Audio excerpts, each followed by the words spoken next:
warahmatullahi wabarakatuh. Semoga jari limbe juga tak boleh saran sami momot meco kanjer samjangkan kepada beraktivitas. Tak mungkin nih kita sudah kedatangan 2 orang tamu.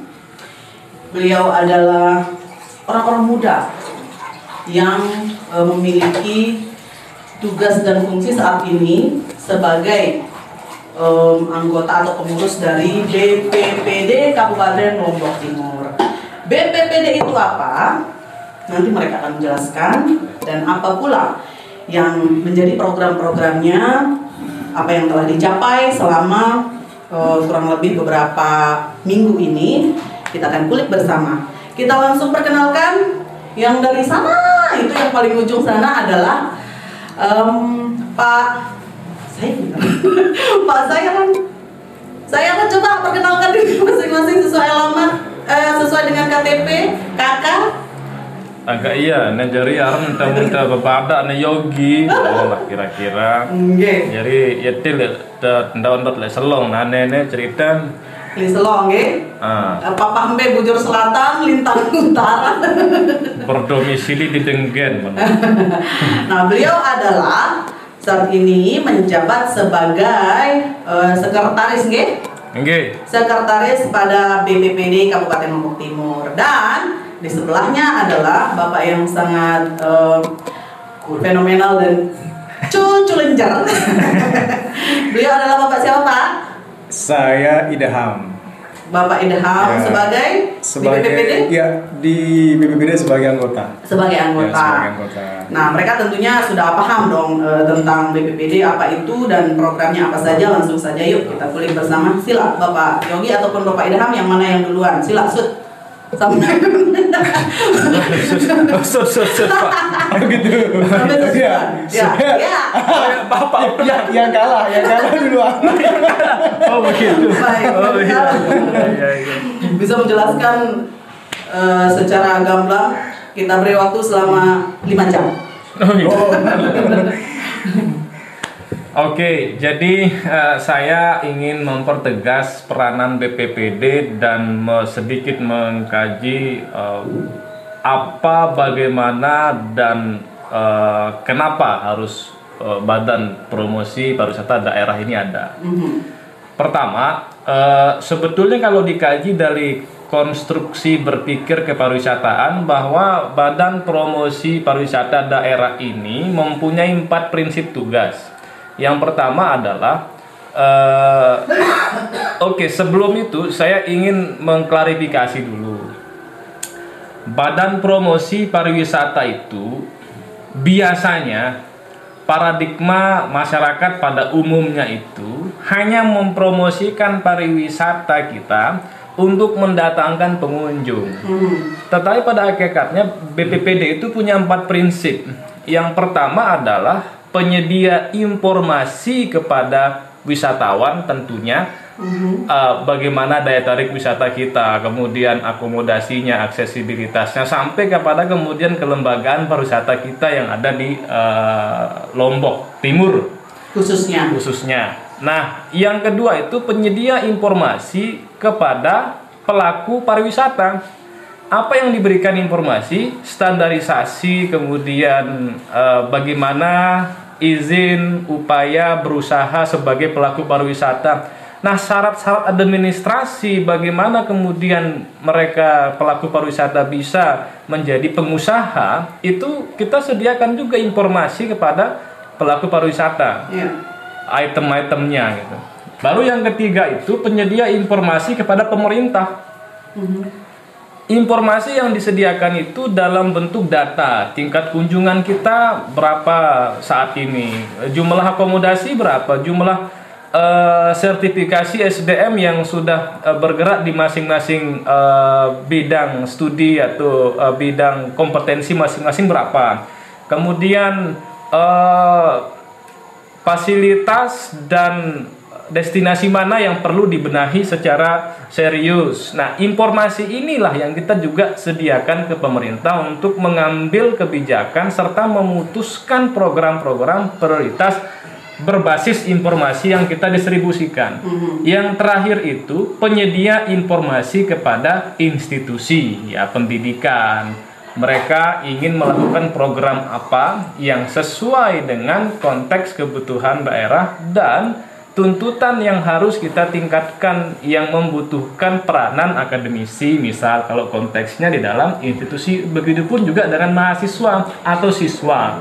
Nah, 4 informasi inilah yang mestinya harus terkelola, terdistribusikan dengan baik ke berbagai aspek tadi. Jadi Badan Promosi Pariwisata Daerah itu bukan hanya tujuannya mempromosikan destinasi ini, mendatangkan wisatawan. Jadi dia juga harus mencangkup keempat aspek itu. Yang miss di kita, bahkan di keseluruhan juga sebagai konteks BPPD, 3 yang miss. Kita hanya konsentrasi bagaimana meningkatkan kunjungan saja. Gitu. Walaupun itu memang yang prioritas gitu. Tapi Bapak Yogi, dari 4 tadi yang menjadi tugas pokok dan fungsi lah BPPD begitu kita bilang ya. Kopinya banyak sekali ya. Oh iya. Iya, jadi kalau saya tidak salah mencerna tadi mirip dengan visi dan misi atau tupoksi dari Dinas Pariwisata. Nah, bisa dijelaskan di sini yang menjadi perbedaan karena sangat tipis tadi perbedaannya antara Dinas Pariwisata dan Badan Promosi Pariwisata Daerah. Kemudian bisa dijelaskan sedikit saja perbedaannya itu di mana? Oke, Dinas Pariwisata itu mempunyai 4 bidang. Yang pertama itu bidang destinasi, yang kedua bidang pengembangan kapasitas, yang ketiga itu bidang pemasaran, yang keempat itu bidang ekonomi kreatif. Iya. Kalau BPPD itu hanya pendistribusian informasi saja, tetapi hal-hal teknis yang konteksnya dalam Dinas Pariwisata, misal di bidang destinasi itu lebih kepada konteks kebijakan bagaimana pengembangan destinasi secara menyeluruh, komprehensif dan juga teknis misalnya. BPPD itu peranannya hanya penyedia informasi yang holistik, yang secara detail menyeluruh, kemudian juga memberikan kerangka berpikir informasi yang cakupannya luas dan spesifik. Nah, itu sebenarnya sebagai netizen yang maha mengetahui segalanya ini jadinya kita tidak tahu kan apa yang jadi perbedaannya di situ. Nah, kemudian terkait dengan BPPD itu sendiri yang pada saat ini yang baru-baru dilantik ya, belum berapa lama dilantik ini, kita sudah tentunya menyusun program-program. Nah, program-program itu apa saja yang sudah kita susun? Kalau tidak salah kemarin saya sebagai netizen yang maha mengetahui segalanya ini sempat begitu, kebetulan sempat melihat 30 hari langsung ke JOS, 30 hari kerja BPPD sudah ada hasil gitu. Untuk sampai saat ini apa saja yang sudah kita lakukan dan program seterusnya seperti apa, Bapak? Ya, 30 hari kerja itu lebih banyak di 2 minggu pertama itu kita pembenahan internal, inventarisasi, identifikasi, kemudian membuat pola perencanaan agar kegiatan BPPD itu terencana, terukur, dan sistematis. 2 minggu pertama ini kita pembenahan internal, dan 2 minggu selanjutnya itu kita mencoba untuk memformulasikan program yang terdekat agar giroh BPPD dalam 30 hari kerja ini mendapatkan atensi, baik itu pelaku pariwisata, masyarakat, pengunjung maupun pemerintah. Maka yang kita identifikasi kemudian kita realisasikan dalam konteks percepatan 30 hari kerja itu, pertama kita akan menyambungkan bahwa festival kite surfing yang di kawasan selatan itu menjadi event nasional. Itu kita siapkan berkasnya. Pra kegiatan penyiapan kite surfing untuk dijadikan sebagai event nasional ini, langkah awal kita adalah membuat hybrid kite surfing festival yang digandeng. Lempar misalnya. Nah, agak sulit masuk ke filter gendang telinga. Ya, hybrid itu kegiatan yang dilakukan dengan on the spot dengan integrasi konteks virtual. Jadi orang bisa juga menyaksikan dalam jarak jauh yang menggunakan sistem daring. Nah, gitu. Nah, itu yang pertama. lalu yang kedua itu karena momentum pada saat di masing-masing negara dimandatkan mewakilkan 3 desa wisata maksimal dalam program United Nations World Tourism Organization atau UNWTO yang di bawah PBB tersebut, kita diminta untuk mengangkat salah satu desa yang memenuhi syarat daripada program tersebut. Maka terpilihlah TT Batu yang kita terus coba dampingi agar kemudian TT Batu menjadi salah satu mewakilkan desa wisata Indonesia di ajang World Best Village Tourism tersebut. Itu yang kedua. Nah, iya kira-kira bahasan dengan tulik barat kira-kira kan. Nah, baru yang ketiga itu kita mengadakan kegiatan untuk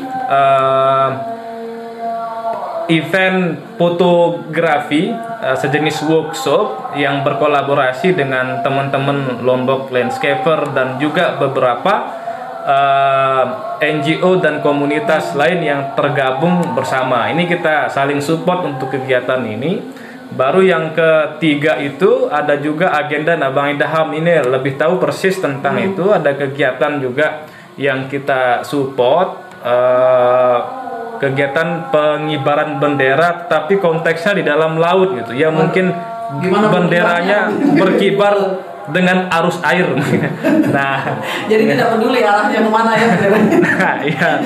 Baru kemudian yang terakhir itu di momentum kemerdekaan Republik Indonesia di bulan Agustus ini kita akan mengadakan Sangkebelik Desa Wisata yang mudah-mudahan Bapak Bupati dan Pak Sekda tentunya sebagai Ketua Gugus Covid bisa memberikan izin penyelenggaraan daripada Sangkebelik Desa Wisata ini. Nah, gimana rencananya Pak? Masih dalam pertimbangan karena kita masih menunggu instruksi penyelenggaraan ini bisa diizinkan gitu kan. Nah, ini yang kita rangkaikan selama 30 hari kerja. Ya. Oke, kemudian saya ingin tahu dari suara emasnya seorang Bung Idham mengenai BPPD itu sendiri, dari versi Bung Karno. Ada versi saya juga ya. Baik, versinya nggak jauh beda dari Bang Yogi ya. Sudah dijelaskan secara detail selaku Sekretaris Badan Promosi Pariwisata Daerah Kabupaten Lombok Timur. Jadi tupoksi kita sudah disampaikan tadi 4 itu, tapi saya ingin menambahkan di poin pertama, yaitu sebagai badan mitra Dispar gitu untuk melakukan promosi dan pemasaran parekraf kita yang ada di Lombok Timur gitu. Jadi banyak juga yang bingung gitu kan, ini BPPD ini apa sih gitu kan. Nah, kalau kita sebut hanya singkatan gitu orang bingung, kadang menyamakan juga, dengan apa namanya BPBD kan, ya BPBD gitu ya. Iya, rescue. Ya, gitu. Tapi kita coba dengan dengan kanal-kanal media kita juga dengan teman-teman pelaku wisata menjelaskan kepada masyarakat gitu ya, apa sih BPPD itu gitu. Jadi kita sudah dalam 1 bulan ini membenahi media kita gitu ya, khususnya di media sosial. Kita juga akan melengkapi dengan website kita gitu untuk sebagai kanal untuk mempromosikan parekraf yang ada di Lombok Timur. Begitu. Jadi sudah sangat jelas sekali di sini perbedaan antara BPPD dan BPBD tentunya sudah sangat jauh berbeda ya dengan Dinas Pariwisata itu sendiri, agar tidak kita merasa juga ini sebenarnya ranahnya Dinas Pariwisata atau BPPD begitu kan, karena netizen lagi-lagi netizen yang mau mengetahui segalanya kan. Tadi dengan sudah gamblang dijelaskan oleh 2 orang anggota dari BPPD Lombok Timur ini apa kemudian program-program yang dilontarkan oleh BPPD Lombok Timur.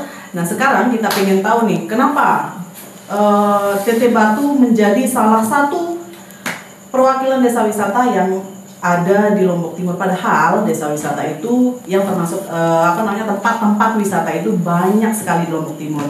Ini juga mewakili pertanyaan dari netizen yang maha mengetahui segalanya itu ya. Silahkan dijawab Bapak-bapak yang terhormat.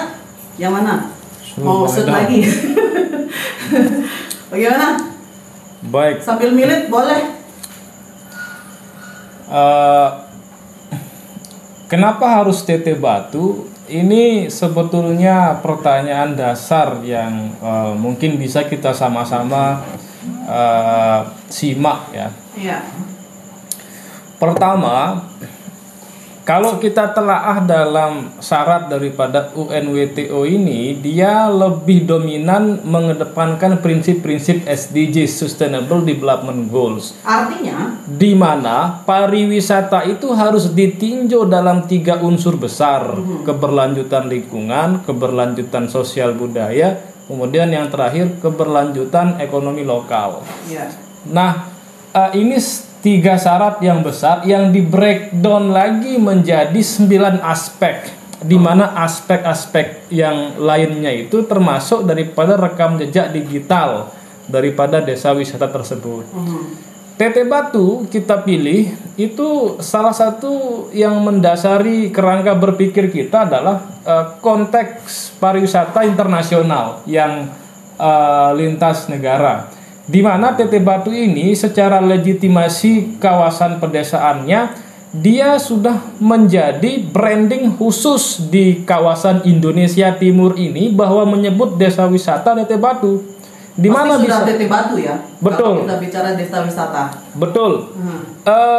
Kita melihat daripada review ya dari berbagai kalangan wisatawan mancanegara yang ada di TripAdvisor, Airbnb, Booking.com, kemudian ada juga Agoda, ada juga Dan lain-lain lah. Travel ya, dan juga beberapa travel agent yang lain yang di sana dengan tegas memberikan review kepada TT Batu sebagai kawasan wisata pedesaan yang cukup recommended untuk kegiatan beraktivitas bersama masyarakat. Nah, platform digital inilah yang membuat TT Batu posisinya cukup bagus. Jadi kita tidak asal tunjuk gitu ya. Betul.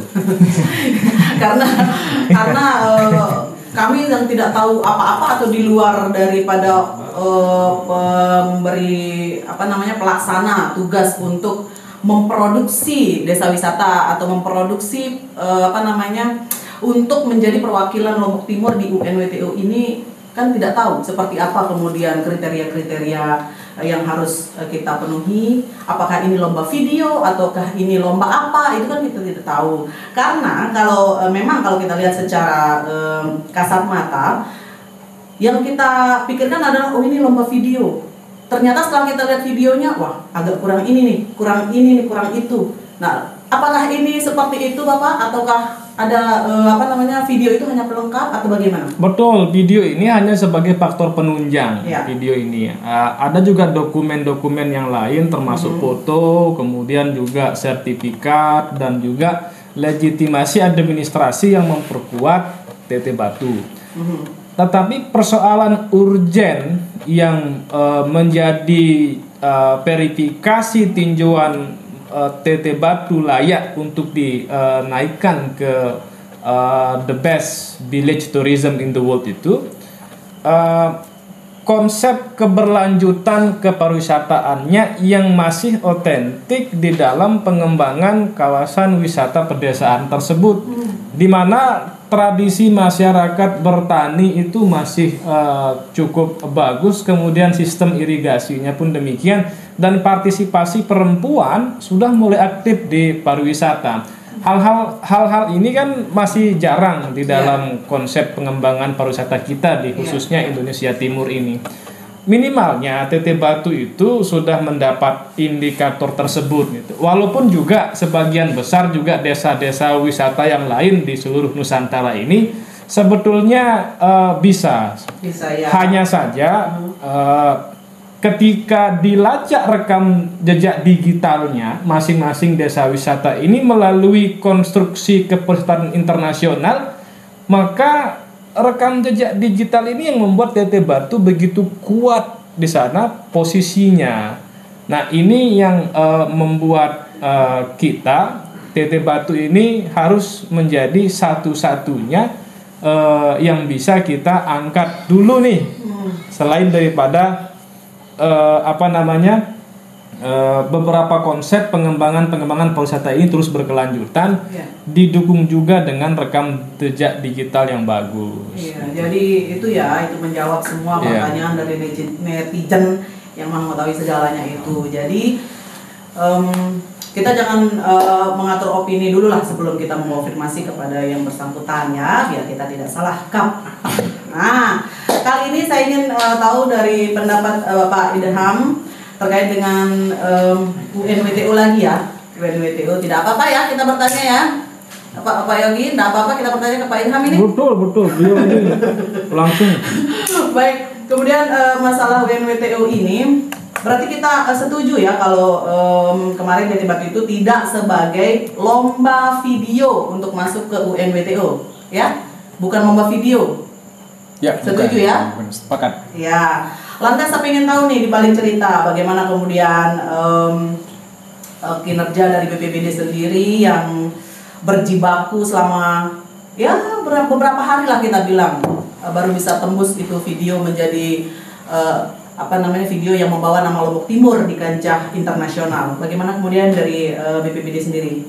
Ya, kami perlu sampaikan juga gitu ya tentang TT Batu sebagai perwakilan NTB di ajang pemilihan desa wisata terbaik di dunia ini. Jadi yang disampaikan tadi Sekretaris BPBD itu benar gitu. Kita tinjau verifikasi gitu ya hal-hal yang menyesuaikan dengan persyaratan dari penyelenggara gitu, yaitu United Nations World Tourism Organization. Jadi salah satu faktor kenapa kami memilih TT Batu gitu ya, kita sudah melakukan rundingan bersama dengan para pihak gitu kan, sehingga kita memutuskan TT Batu. Salah satunya itu adalah mereka memiliki wadah pendidikan untuk PAUD ya dan TK, di mana di sana ada cross culture understanding antara masyarakat setempat dengan wisatawan yang datang gitu. Jadi anak-anak yang di sana itu belajar, diajar oleh wisatawan yang datang gitu, yang notabene guru, dan juga anak mereka bisa belajar di sana, sehingga terjadi cross culture understanding. Dan ini salah satu nilai lebih. Ya, nilai lebih yang ada di TT Batu gitu. Yang kedua, TT Batu ini salah satu desa yang ada di kawasan Ranjani Selatan yang langsung berbatasan dengan kawasan hutan Tengger gitu. Yang dimana masyarakatnya menjadi pengelola dan tidak ada tendensi konflik antara pihak Tengger dengan masyarakat setempat. Dan kemampuan masyarakat bekerja sama dengan pihak Tengger itu menjadi nilai plus dari TT Batu sendiri. Dan tim sudah mencoba ya memberikan yang terbaik dari sisi tadi disampaikan bahwa videonya ada yang mungkin dari sisi nilai artnya gitu ya. Karena ini video bukan film ya, bukan yang ditanding, bukan videonya, tapi video itu pelengkap sebagai dokumentasi dari persyaratan yang ada, termasuk ada IC yang harus kita lengkapi gitu, itu kita buat gitu ya, dan menyesuaikan dengan pertanyaan-pertanyaan yang ada di di UNTO tersebut gitu. Iya. Kalau kita lihat secara ini, selain TT Batu yang berpotensi untuk menjadi desa wisata, di mana juga lokasinya? Di Lombok Timur. Ya, di Lombok Timur ini ada di Sembalun gitu ya.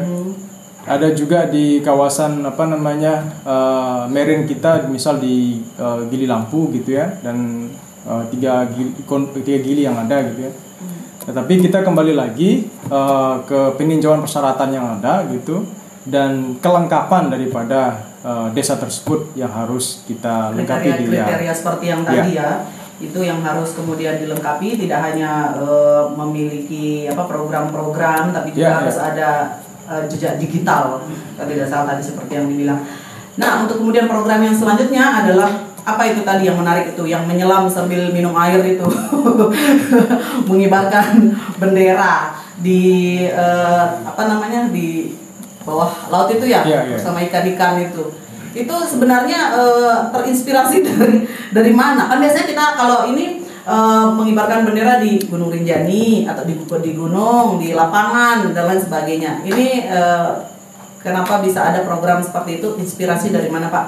Baik, yang sudah disampaikan tadi sama Pak Sekretaris gitu ya, bahwa ada program-program yang sudah dilaksanakan. Salah satunya itu adalah pengibaran bendera ya, yang ada di Gili Kondo, tentunya di dalam laut gitu. Tapi kenapa harus ini gitu ya? Kenapa harus pengibaran bendera di bawah laut gitu?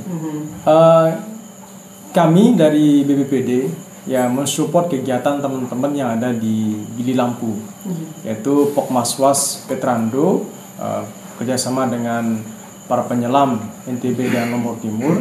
Nah, kita dari Badan Promosi termasuk Dinas Pariwisata ikut serta untuk mensupport kegiatan itu.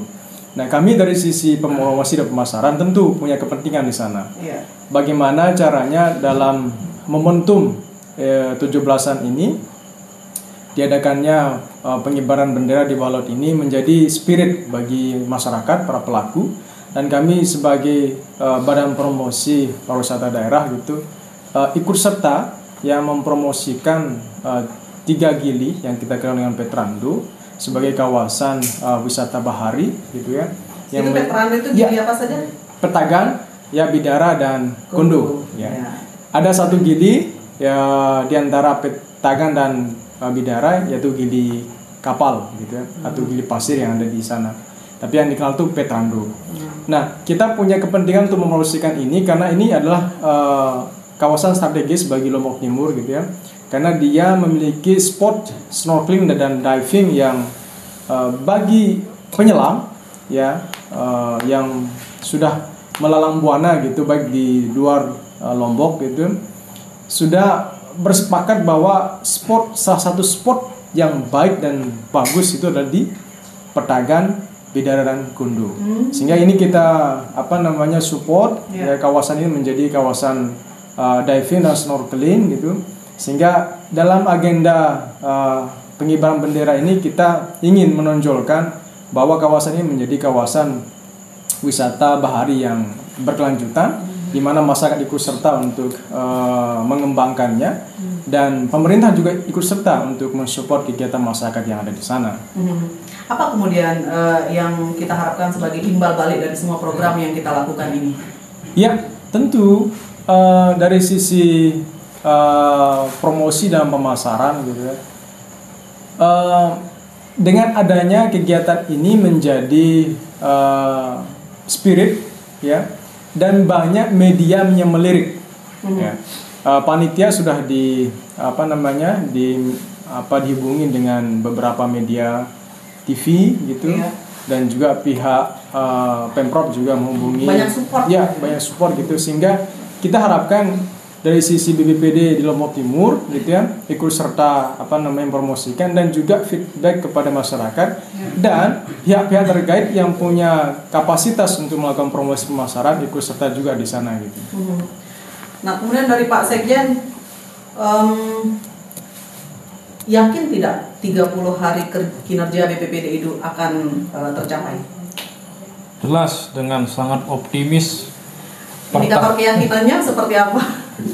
Keyakinan ini terbentuk karena melihat potensi daripada organ BPPD yang hari ini itu mampu memberikan sumber daya manusia yang berkualitas. Itu yang membuat kami merasa optimis untuk mengeksekusi semua kegiatan yang berkaitan dengan penyedia informasi, kemudian promosi, dan juga untuk networkingnya. Nah, optimisme ini kan terbangun dari melihat kapasitas kita yang sebagai badan dan organ di BPPD ini. Karena BPPD ini bukan milik 1 atau 2 orang, tapi milik kita bersama. Yang akhirnya kita harus kolaborasi di sana. Apa yang perlu kita eksekusi sudah. dengan kapasitas, kemampuan dan kompetensi yang kita miliki hari ini di BPD itu memberikan cerminan bahwa kita mampu menyelesaikan urusan-urusan terkait dengan promosi pariwisata kita di Lombok Timur ini. Nah, sekali lagi saya pertegas bahwa di BPPD ini milik kita bersama, kolaborasi, sinergi itu tetap kita lancarkan, dan siapapun yang membutuhkan bantuan kita langsung cepat tanggap untuk datang hadir di tengah-tengah mereka untuk bisa membantu, memfasilitasi begitu. Termasuk bantuan sodako. Nah, bantuan sodakoh ini termasuk juga saya rasa dengan hikmah kita datang ke sana bersodakoh dalam bentuk ilmu mungkin Pak ya. Nah, ya. Ini kan 30 hari tersisa beberapa hari lagi nih. Sebetulnya sudah selesai 30 hari. Sudah selesai, sudah lewat. Sudah lewat 30 hari. Betul. Itu sebabnya. Jadi capaian kita sudah berapa persen kalau di persentase? Bisa kita katakan sudah 90%. Pertama, dari tugas yang paling urgent itu adalah mengidentifikasi basis daripada pariwisata kita di Lombok Timur. Nah, itu sudah kita lakukan pemetaan yang kemudian kita memformulasikan program cepat tanggap dulu nih selama 30 hari. Makanya kemarin kita sangat fokus sekali untuk menggarap branding kawasan Bahari yang di pesisir selatan Lombok sebagai pusat kite surfing internasional. Kemudian kita juga membantu branding kawasan wisata pedesaan kita yang di Lombok Timur. Nah, yang kami coba gali itu membranding kawasan pegunungan dari Bahari, desa, gunung. Jadi dari seimbang ya? Begitu. Nah, jadi 30 hari itu 90% sudah tercapai dengan support program ke berbagai komunitas juga, dan juga program yang kita selenggarakan secara institusi. Iya. Dengan berjalannya program-program ini tentunya kita tidak hanya melaksanakan program, tetapi kita juga melihat hasilnya dengan adanya tanggapan-tanggapan dari pihak ini dan itu dan lain sebagainya. Dan sebagian besar yang sudah diserap itu dengan berbagai pihak itu rata-rata komennya seperti apa? Mesti berimbang ya kayaknya. Iya. Ekspektasi itu harus realistis dengan efisiensi dan efektivitas. Iya. Jika 30 hari itu diekspektasi menjadi sebuah program yang mega power, nampaknya tidak bisa. Tidak bisa ya. Tetapi harus berimbang juga. Dalam 30 hari tentu yang paling dominan adalah perbaikan internal dulu, pemantapan, analisa, kemudian semampu kita. Iya. Tidak kemudian kita porsir juga tenaga dan pikiran untuk 30 hari sampai tepar. Nah, setelah 30 hari itu ada program lanjutan tidak? Misalnya ada 2 bulan kah? Ada program 60 hari, 1 juta hari kah? Apa namanya? Ya, kita memakai program jangka panjang dan jangka menengah dan jangka pendek yang juga kita breakdown dalam masing-masing triwulan pertama, kedua, ketiga sampai keempat. Nah, untuk triwulan terakhir ini kita fokus kepada inventarisasi seluruh paket wisata di Lombok Timur yang kita distribusikan ke 1000 travel agent di seluruh dunia. Ya Allah. 1000 travel agent, baik yang OTA online travel agent maupun juga yang direct travel agent, pun juga dengan platform-platform yang saat ini sudah mulai berkembang sangat pesat. Platform travel di seluruh dunia ini. Hingga akhirnya kita bagaimana polanya? Ini kok banyak sekali umpama untuk networking, relasi untuk pendistribusian paket wisata ini. Nah, itulah setelah kita mengidentifikasi, ternyata relasi, contoh misal di PHRI, Perhimpunan Hotel dan Restoran Indonesia, itu mempunyai jejaring pengunjung dan juga website dari masing-masing kerjasama mereka, itu kita distribusikan juga ke sana. Kemudian juga ada seluruh putra-putri daerah di Lombok ini yang berada di luar negeri, baik di Malaysia, Singapura, kemudian ada juga di Thailand, ada juga mereka kalau di Australia, Inggris dan Amerika sudah banyak rekan-rekan di sana. itu kita distribusikan informasinya ke sana, kemudian mereka juga kita minta untuk membantu kita sebagai perpanjangan tangan promosi. Iya. Nah, jadi di bulan ke depan kita inventarisasi daya tarik wisata beserta kesiapan paket yang dijual oleh teman-teman pelaku pariwisata untuk kita sounding ke berbagai negara. Walaupun kondisi pandemi, tapi kita harus optimis bahwa lebih baik menyediakan payung sebelum hujan gitu kan, daripada titik-titik.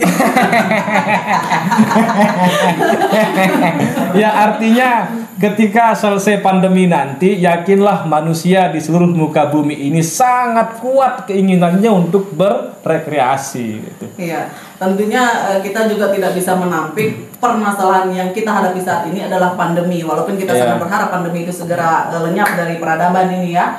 Tetapi kita punya tantangan ini, pandemi PPKM yang terus-menerus diperpanjang ini.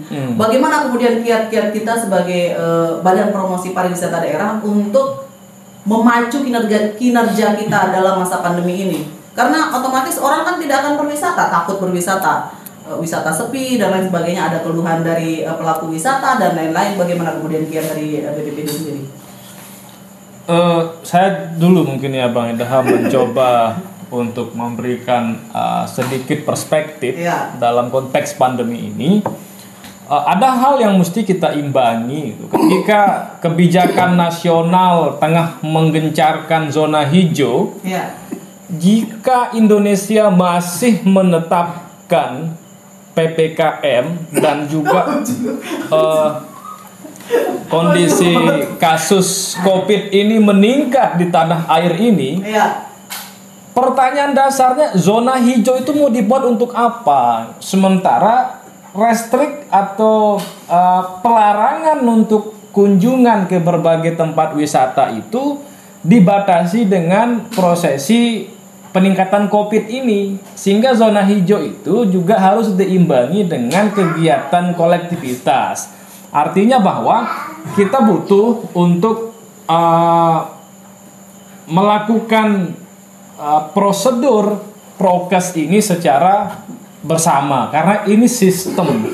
Oke, mungkin beberapa kelompok atau kawasan yang sangat konsen terhadap itu, tapi jika ada kawasan-kawasan yang lain sebagai penyangga destinasi itu masih tidak terlalu rapi di dalam menerapkan prokes, itu sama artinya sistem ini masih belum selesai dengan bagus gitu.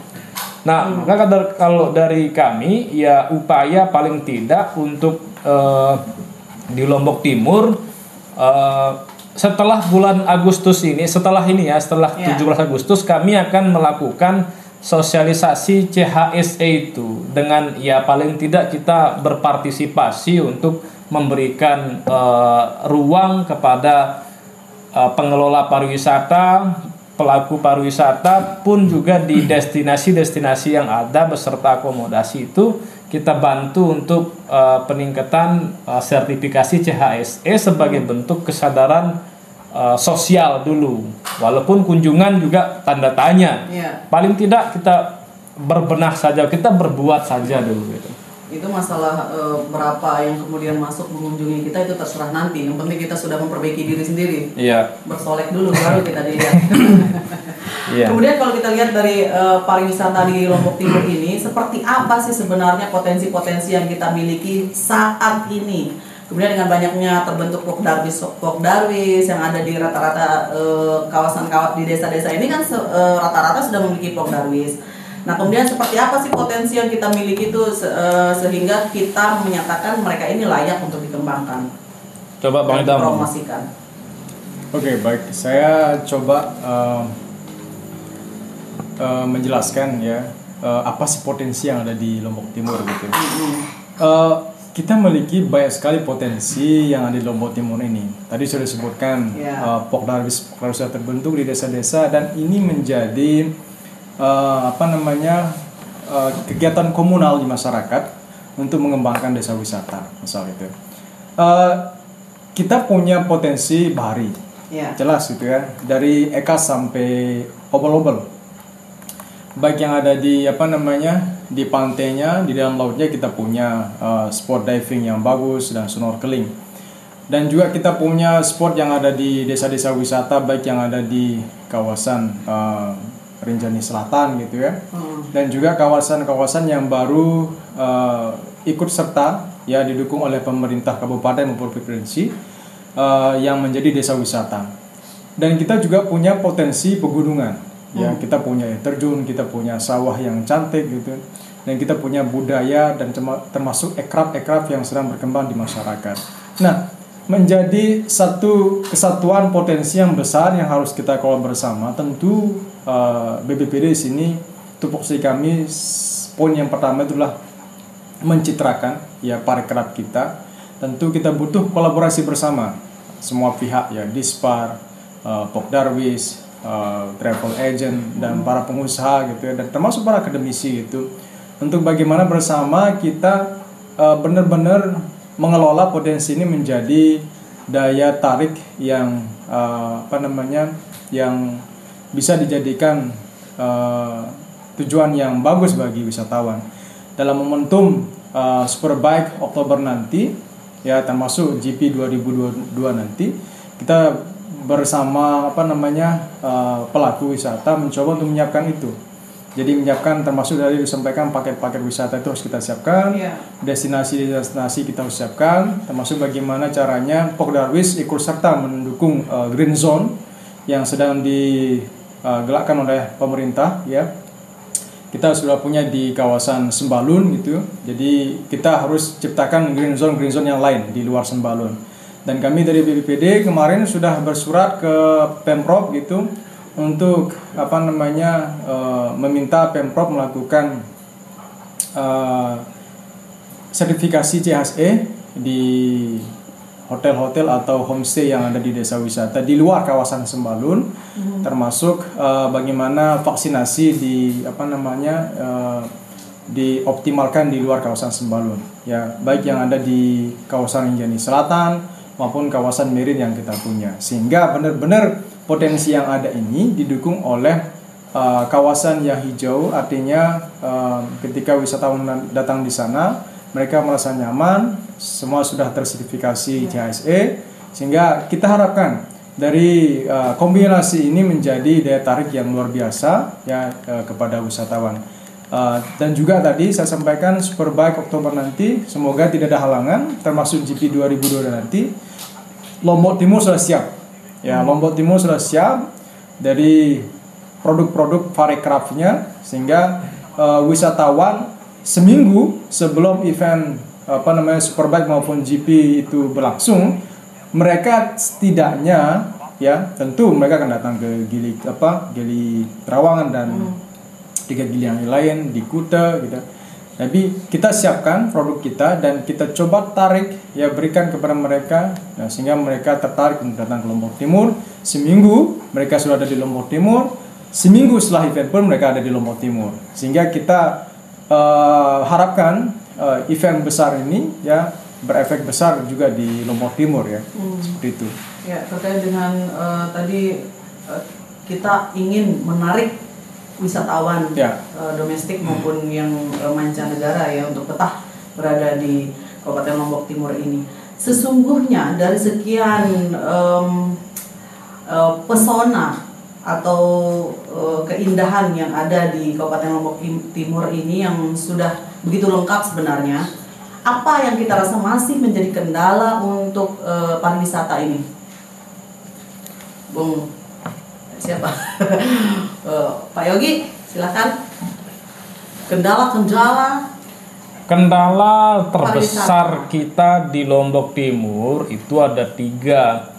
Pertama, tata kelola, kedua, promosi, dan yang ketiga itu kelembagaan.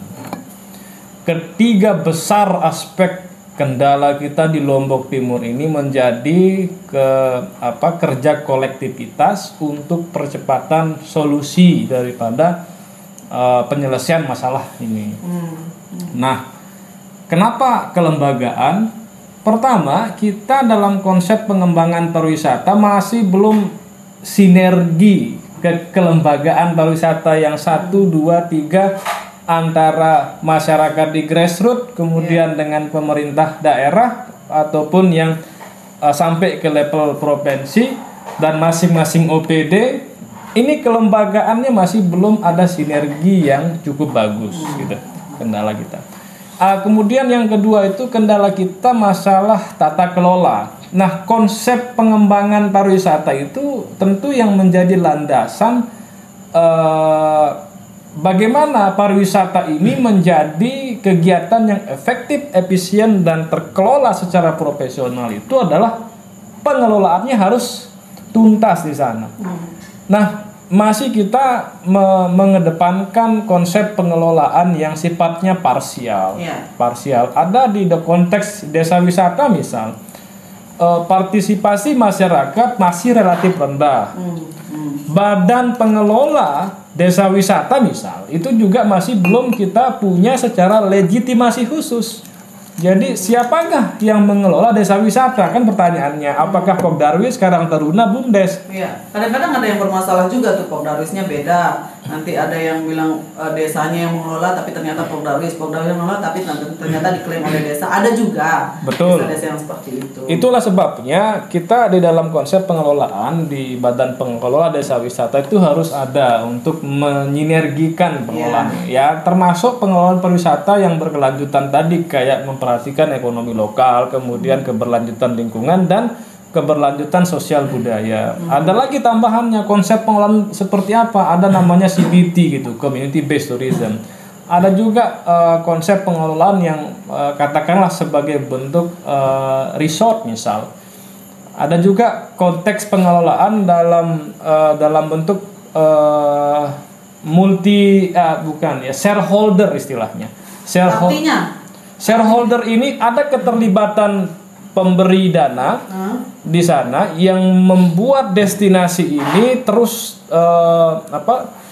mengalami peningkatan yang signifikan terhadap fasilitas yang akan disediakan. Itu dana. Pemberi dana itu dalam hal ini siapa saja pemberi dana itu, yang pasti dia memberikan stimulan dana sebagai wujud kerja kolektif. Tidak mungkin destinasi pariwisata itu berkembang dengan cepat dengan kebutuhan fasilitas yang tersedia jika tidak ada dana untuk stimulan. Tidak ada suntikan dana dari pihak manapun ya. Itu butuh pengelolaan yang sifatnya shareholder istilahnya itu. Nah, kemudian yang terakhir itu kendala kita di bidang promosi tadi. Promosi kita terbilang 10 tahun terakhir ini masih belum cukup mengangkat segala unsur potensi aspek dan segmen pasar, juga positioning dan segmenting yang jelas. Waduh, banyak juga ya. Nah, ya itu kan promosi ini harus mencakup banyak hal. Ya artinya bahwa itu masih menjadi kendala di 10 tahun terakhir di bidang promosi. Nah, tapi mulai pada belakangan ini kita coba ini bangun percepatan promosi yang melibatkan multi pihak gitu, yang kemudian bisa berakselerasi dalam proses promosi hari ini maupun kedepannya gitu. Ya, kalau saya boleh berasumsi ini ya, program-program yang ditelurkan kemudian oleh siapapun, kita tidak menyebutkan pihak ini, pihak itu dan lain sebagainya, itu sebagian besar dari zaman dahulu kala sebagian besar bersifat ATM, anget-anget tai manuk. Nah, ini kemudian bagaimana kemudian cara kita BPBD ini agar tidak ATM inilah di masyarakat, karena sesungguhnya kalau kita terjun ke masyarakat yang menjadi kendala itu kadang-kadang itu nanti ini ada promosinya gencar, nanti besok seminggu setelahnya atau 2 minggu setelahnya atau 1 tahun setelahnya itu sepi, tidak ada lagi pengelolaan tempat-tempat wisata dan lain sebagainya. Itu kemudian menanggapinya seperti apa Pak BPPD? Noidam mungkin. Baik, jadi kita harapkan, karena kegiatan kepariwisataan ini bukan hanya BPPD gitu ya, tapi banyak unsur di dalamnya. Kalau para akademisi menamakannya pentahelix gitu ya. Jadi unsur-unsur ini harus kolaborasi bersama. Tadi bagaimana caranya sebuah kawasan yang dikelola misal oleh pengelola desa wisata ya atau Pokdarwis apapun di sana di desa itu, bagaimana dia berkelanjutan gitu, eksis selalu. Tentunya kami dari promosi tetap sesuai dengan tupoksi kami, dan kita berharap ya dengan adanya trigger dari promosi yang kita lakukan, men-trigger juga masyarakat atau pengelola di sebuah desa atau kawasan, sehingga ada inovasi, selalu ada inovasi itu. Karena sebuah kawasan tanpa ada inovasi menjadi stagnan nanti, ya sehingga wisatawan tidak berkunjung kedua kalinya. Kita harapkan kedua, ketiga, keempat, dan juga dia punya tempat akomodasi sehingga mereka nginap di sana dan banyak aktivitas yang dilakukan, sehingga length of stay itu bukan hanya sehari 2 hari, tapi bisa seminggu, sehingga kita harapkan istilah keberlanjutan baik ekonomi ya sosial dan lingkungan itu terjaga baik gitu ya. Dan ini menjadi PR bersama gitu. Ini menjadi PR bersama di mana desa di sini sebagai contoh gitu, benar-benar Pemdes, Pokdarwis ataupun pengelola itu melakukan manajemen yang bagus di desa mereka, dan juga memberikan tentu peningkatan kapasitas ya, karena setiap hari pasti ada perbedaan-perbedaan ya yang harus diadaptasi oleh para pengelola. Dan juga sekali lagi inovasi itu penting, karena kalau kita menuju sebuah kawasan yang base-nya made gitu ya, dibuat oleh manusia gitu, kalau hanya itu saja itu menjadi sesuatu yang tidak menarik. Jadi kita butuh ya, beda ceritanya kalau teman-teman naik Rinjani misal atau pergi diving, walaupun tanpa ada sentuhan manusia di dalam, kita tidak bosan di sana, karena situasi dan kondisinya itu men-trigger kita selalu datang kembali gitu. Tapi kalau yang made, yang dibuat oleh manusia, di sana ada harus inovasi ya nomor satu. Ambil contoh saja di sini, kita juga coba harapkan desa-desa yang lain kalau ATM-nya saya amati tidak modifikasi yang ada di desa Seruni Mumbul misalnya, karena kami lihat di sana selalu ada inovasi-inovasi baru lagi. Besok kita datang seminggu lagi ada yang baru di sana. Jadi wisatawannya yang sudah datang minggu lalu, bulan depan pun datang gitu, karena ada hal yang baru. Betul. Dan tentu kami sebagai UPD pasti ya, yang diberikan mandat untuk mempromosi gitu ya, tidak akan berhenti untuk mempromosikan itu, apalagi ada inovasi-inovasi baru. Kita harapkan semua kolaborasi ini berjalan dengan baik gitu, dan masyarakat juga mendukung kegiatan kami ya, karena kami tidak bisa tanpa masyarakat gitu ya. Betul. Dan kita coba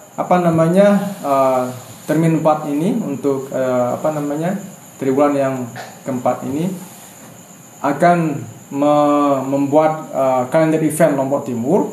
Tentunya kita akan berkolaborasi dengan Dispar, desa-desa terkait, para pelaku wisata dan budayawan, para pihak yang terkait ini duduk bareng merampungkan kalender event Lombok Timur, sehingga Januari nanti kita sudah launching ya kalender event kita ya, yang menjadi milik kita bersama dan menjadi gawe besar Lombok Timur sepanjang tahun gitu. Oke, untuk yang terakhir ini, tapi bukan kata-kata takziah ya, namun kata-kata harapan dari 2 orang anggota BPPD kita.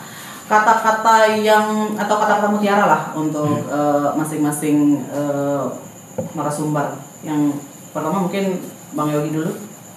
Satu hal yang harus kita perhatikan dalam mengevaluasi diri, institusi, dan juga kelompok kita, bahwa promosi itu setiap individu secara tidak langsung menjadi cerminan promosi pariwisata ini secara holistik, secara umum, secara detail.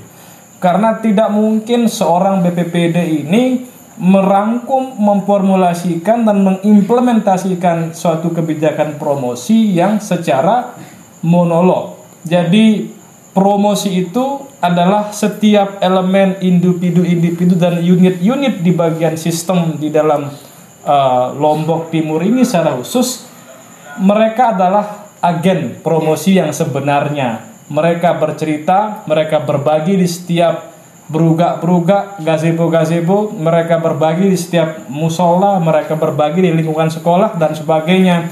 Yang itu justru memberikan dampak yang powerful terhadap pencitraan daerah kita secara internal. Nah, maka kalau saya boleh closing statement bahwa marilah kita mempromosikan potensi alam, budaya, dan juga kegiatan-kegiatan kita secara otentik maupun yang menjadi kemasan dalam bentuk kegiatan agenda kelompok atau institusi untuk kita siarkan secara bersama. Pariwisata itu memberikan nilai universal yang mengundang perdamaian dalam konteks bagaimana membangun bangsa ini, melahirkan toleransi, menghargai, kemudian juga mempelajari seluruh daripada apa yang kita miliki di konteks perkembangan internasional hari ini. Jadi kesimpulannya, kita secara individu menjadi agen promosi.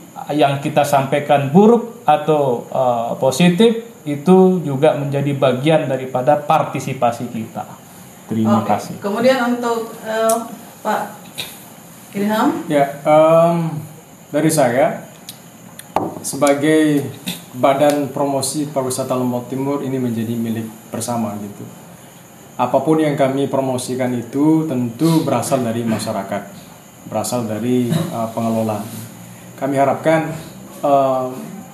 pengelola di sini benar-benar melakukan tata kelola yang baik, sehingga apa yang kami promosikan, apa yang kami pasarkan ada di lokasi tersebut dan tidak mengecewakan wisatawan yang datang. Karena banyak kasus yang seperti itu. Teman-teman sudah promosi, tapi ketika wisatawan datang ada hal yang tidak mengenakan dan tidak sesuai dengan ekspektasi mereka gitu.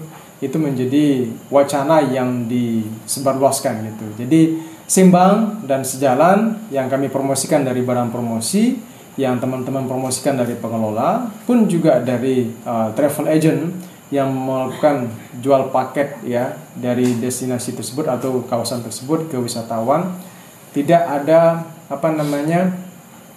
permasalahan.